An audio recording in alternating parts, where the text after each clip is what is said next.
What's up, everybody, man? It's your boy, Mr. Dugas, coming at y'all with another video, man. Hey, today, man, I'm going to talk about today's football game, man. You had the Philadelphia Eagles fall into the Detroit Lions 24-27, which now means the Eagles are now 1-2 on the young season. The Detroit Lions are 2-0-1, yo. First off, early on, man, we get the ball, we drive down the field, get a field goal to go up 3-0. Detroit runs a kickoff back 100 yards, Agnew for a touchdown when we supposed to be kicking the ball through the end zone. Then we come back, get a good drive. Jordan Howard gets a touchdown drive to put us up 10-7.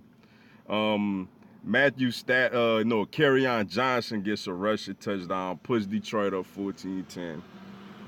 They get a field goal from Prayer to go up 17-10. They get another field goal from Prayer to go up 20-10. Then we get in the end zone. Yo, you got Aguilar getting in the end zone, cutting it to 20-17. Stafford hits Marvin Jones to make it 27-17. We get another touchdown from who got our last touchdown, man?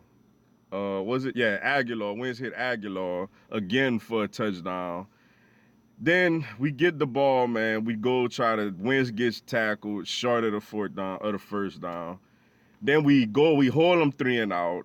We block the field goal, returned it in field goal range, but then Malcolm Jenkins, who blocks the field goal, gets called for a block in the bag. So we had the 50-yard line, which is like, okay, it's unfortunate we're not already in field goal range, but all right, we good. You know what I'm saying? We go 4 and out. Oh man, this team right now, man, is just this team just has this team just don't have good luck. Like, I mean, today you had 7 drops, yo. 7. Even the last play, Wentz heaves it up to J.J. Arcega-Whiteside, who I must say, man, today was an absolute no-show, man. I know a lot of people, including myself, was excited when we brought him in, excited to see how he looked out there in the preseason. But seeing him out there against like actual NFL caliber corners, he doesn't have an impact. He didn't have an impact last week, and he didn't have an impact today, man. I know I don't want to be too tough on him because he is still just a rookie, just like Miles Sanders, who fumbled twice today. You know what I'm saying? I can't get on them too bad because they're rookies, but my goodness, man. I mean, I'm seeing DK Metcalf, who we took JJ Arcega-Whiteside ahead of in the draft. I'm seeing him making plays out there in Seattle, yo. I mean, come on, bro. Like, we calling on you. We don't need you to do this consistently week in and week out, yo. You got to make plays. He can't beat man coverage, and when we throw it up to him, he ain't catching the ball, bro. Aguilar, man. It's like with the injury situation with Alshon and Deshaun being injured, it's like we got to take the good and the bad with Aguilar. He drops a game-winning touchdown last week, but then gets a 4th and 14 catch. He drops a critical third down early in the game to keep a drive going.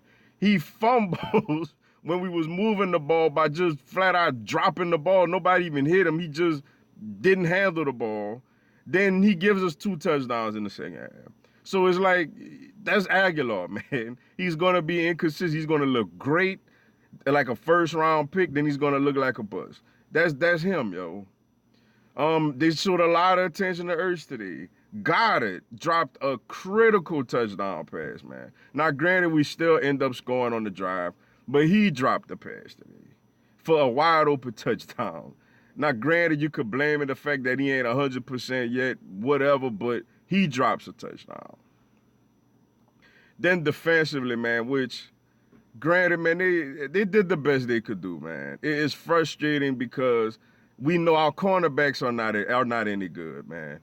Like, they're not any good, man. Ronald Darby keeps getting beat. Sidney Jones keeps getting beat. They're not any good, man. If this team, if Howie not gonna go, I don't know what Jacksonville want in return. It looks like now that Jacksonville doesn't want to trade him, which I honestly for them is the smart thing to do.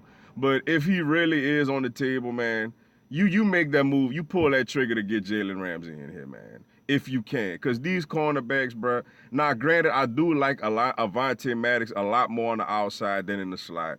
But with Crayvon LeBlanc being injured, nobody else is capable of playing the slot. Sidney Jones is constantly getting beat, yo. Ronald Darby is constantly getting beat. The one player out there at the cornerback position that is battling is Rasul Douglas. But the problem with him is he's slow. He can't once a receiver gets behind him, he can't run with him. But Ronald Darby and Sidney Jones are supposed to have speed, and yet they're constantly getting beaten badly on routes, man.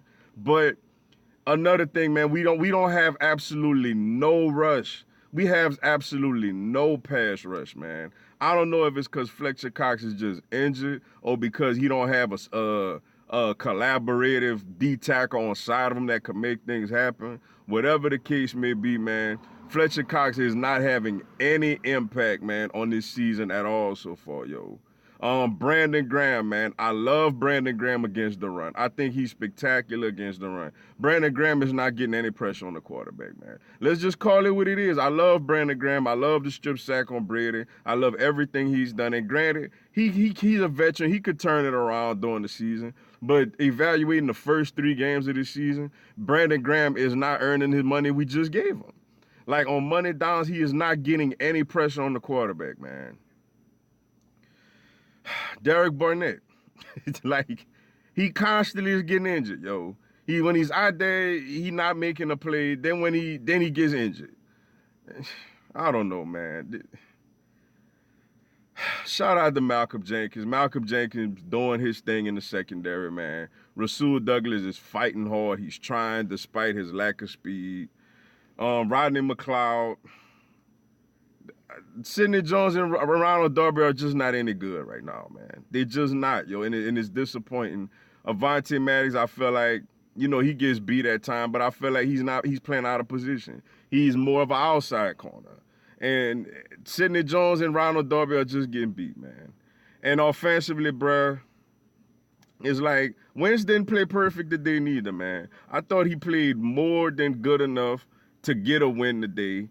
And it's frustrating because the last 2 weeks, man, with everything that's stacked against him, he's making throws late in the game. And guys are either not getting open or they're dropping the ball, man. And Wentz, we could have been 3-0 with 2 come from behind fourth quarter wins by Wentz, missing his top receivers, yo. But we can't catch a break right now, man. We can't catch a break, man. These guys they're not catching the ball, man. They're either not getting open or they're getting open and they're either not catching the ball or they fumbling, bro. And like I said, Wentz, he wasn't perfect.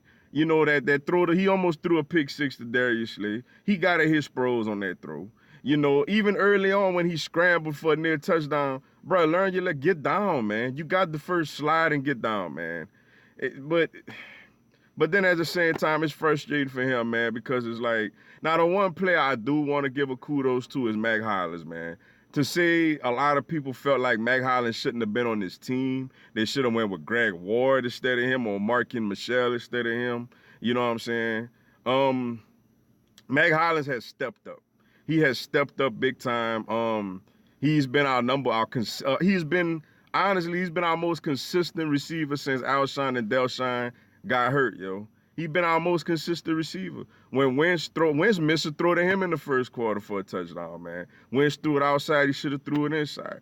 I want to give a shout out. Mac Hollins stepped up, man. Mac Hollins is playing very well, man, with the absences. But J.J. Arcega-Whiteside has been absolutely a no-show, yo. He's looking slow out there. He's looking like he can't create separation. And when we throw him a contested ball, he can't come down with it, yo. He's not, granted, he's a rookie.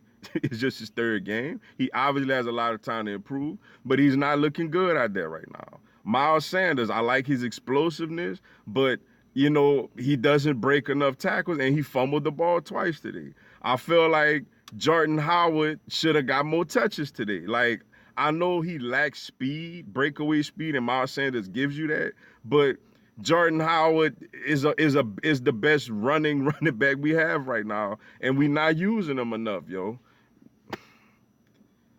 I don't know, man.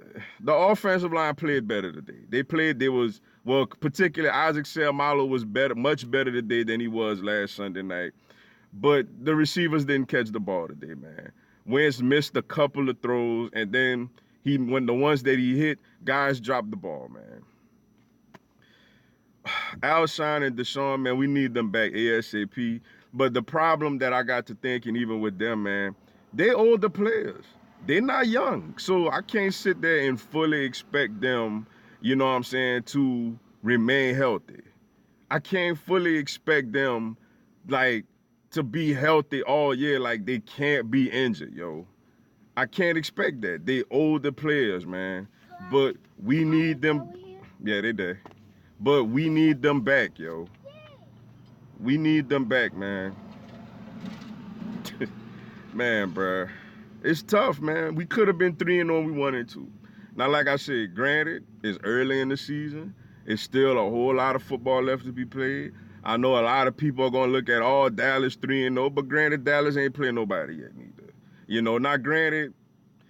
You could kind of say that about us too. Detroit, they 2-0-1, but I don't think, you know, shout out to them for the win, but I don't think they're a great team. Obviously, Atlanta, after beating us, went on the road and lost to Indy today, a backup quarterback. So we got to figure it out, man. We going on the road to Lambeau Field Thursday against the Green Bay Packers, man. Like early on, the way things, if we ain't got no Alshon or no Deshaun out there, I don't like our chances right now, man. I'm just being honest, yo. It's frustrating. It's tough, man. But with that being said, man, that's all I got for y'all today. Appreciate y'all checking out the video. Go on, hit the like button for your boy and give me a subscribe, man. I'm gonna have Philadelphia Eagles content throughout the year. This coming Tuesday at 7 p.m. Eastern, 6 p.m. Central, 4 p.m. Pacific, I will do a live Q&A. Y'all can come on there, ask me anything. I'll answer your questions and shout you out, yo. Y'all have a blessed one. Fly, Eagles, fly.